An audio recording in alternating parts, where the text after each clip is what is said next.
چھپکلی ایک رینگنے والا جانور ہے جو ہمارے گھروں میں عمومی طور پر پایا جاتا ہے۔ چھپکلی کی کچھ اقسام تو بالکل ہی زہریلی نہیں ہوتی، لیکن بعض ایسی زہریلی ہوتی ہیں کہ اگر وہ کسی کے اپنی زبان لگا دے تو انسان اس سے مر سکتا ہے۔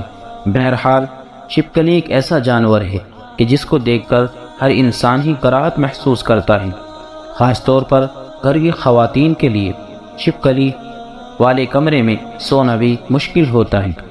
معزز دوستو، اب سوال یہ پیدا ہوتا ہے کہ ہم چھپکلی کو مار سکتے ہیں یا نہیں؟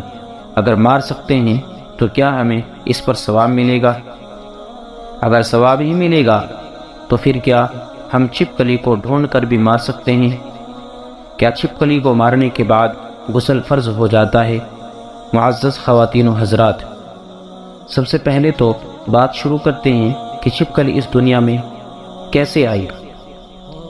اس بارے میں ایک روایت حضرت علی رضی اللہ تعالی عنہ سے ہے کہ ایک شخص حضرت علی رضی اللہ تعالی عنہ کے پاس آیا اور عرض کرنے لگا کہ چھپکلی کو مارنا جائز ہے یا نہیں۔ حضرت علی رضی اللہ تعالی عنہ روایت کرتے ہیں کہ نبی کریم صلی اللہ علیہ وسلم نے ارشاد فرمایا تھا کہ چھپکلیوں کو مارا کرو۔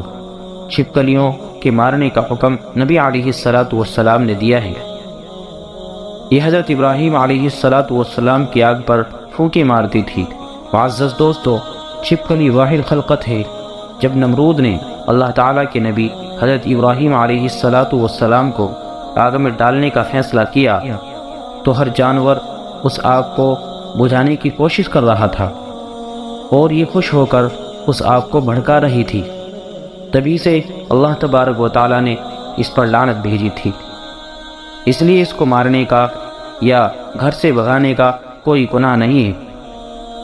حضرت علی مزید ارشاد فرماتے ہیں کہ اس زمین پر کچھ مخلوقات الہی ایسی ہیں جو انسان سے ناخوش ہیں، اور انہوں نے شیطان سے وعدہ کیا ہوا ہے کہ وہ انسان کو ہر طرح سے نقصان دے۔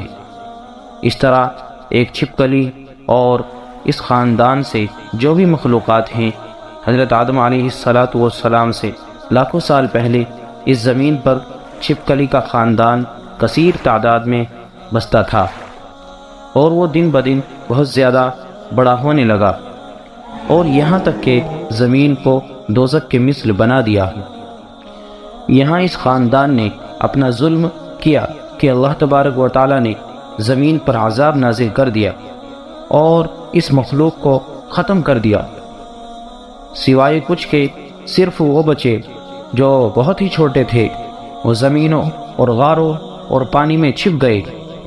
جیسے جیسے وقت گزرتا رہا، وہ بغض اور حسد اپنے وجود میں رکھتے رہے، یہاں تک کہ حضرت آدم علیہ السلام کا زمانہ آن پہنچا تو شیطان نے اس خلقت کے وجود میں یہ بات پیدا فرما دی کہ تمہاری نسل کو حضرت آدم علیہ السلام کی نسل کی وجہ سے ختم کیا گیا ہے۔ تبھی سے اس نسل کی مخلوقات انسان سے نفرت کرتی ہیں اور کوشش کرتی ہیں کہ انسان کو نقصان پہنچائے۔ حضور صلی اللہ علیہ وسلم کی بہت سی احادیث میں چھپکلی کو مارنے کا حکم ہے۔ ایک موقع پر حضور صلی اللہ علیہ وسلم نے ارشاد فرمائے، جو شخص چھپکلی یا کرلیے کو پہلی چوٹ میں مار ڈالے اس کے لیے 100 نیکیاں لکھ دی جاتی ہیں، دوسری چوٹ میں اس سے کم نیکیاں ملتی ہیں، تیسری چوٹ میں اس سے کم۔ معزز دوستو، یہاں آپ کو یہ بھی بتاتا چلو کہ کرلیے یا چھپکلی کو مارنے کے بعد غسل فرض ہو جاتا ہے یا نہیں۔ اس کا شریعت مطہرہ میں کوئی ثبوت نہیں ملتا، یہ لوگوں کا اپنی طرف سے بنایا ہوا ایک مسئلہ ہے۔ چھپکلی ایک موذی جانور ہے، اس سے نقصان کا اندیشہ رہتا ہے۔ کبھی کبھار وہ کھانے میں اپنا تھوک بھی ڈال دیتی ہے یا کھانا جھوٹا کر دیتی ہے، جو کھانے میں زہریلی اثرات پیدا کرتا ہے، جس سے انسان کی موت بھی واقع ہو سکتی ہے۔ اسی وجہ سے اس کو مارنے کا حکم دیا گیا ہے تاکہ انسانی جان اس کے نقصان سے بچائی جا سکے۔ حضور صلی اللہ علیہ وسلم نے ارشاد فرمایا کہ جس نے سانپ کو ایک بار میں مار دیا اس کے لیے 7 نیکیاں لکھ دی جاتی ہیں، جس نے چھپکلی کو ایک بار میں مارا اس کے لیے 1 نیکی ہے۔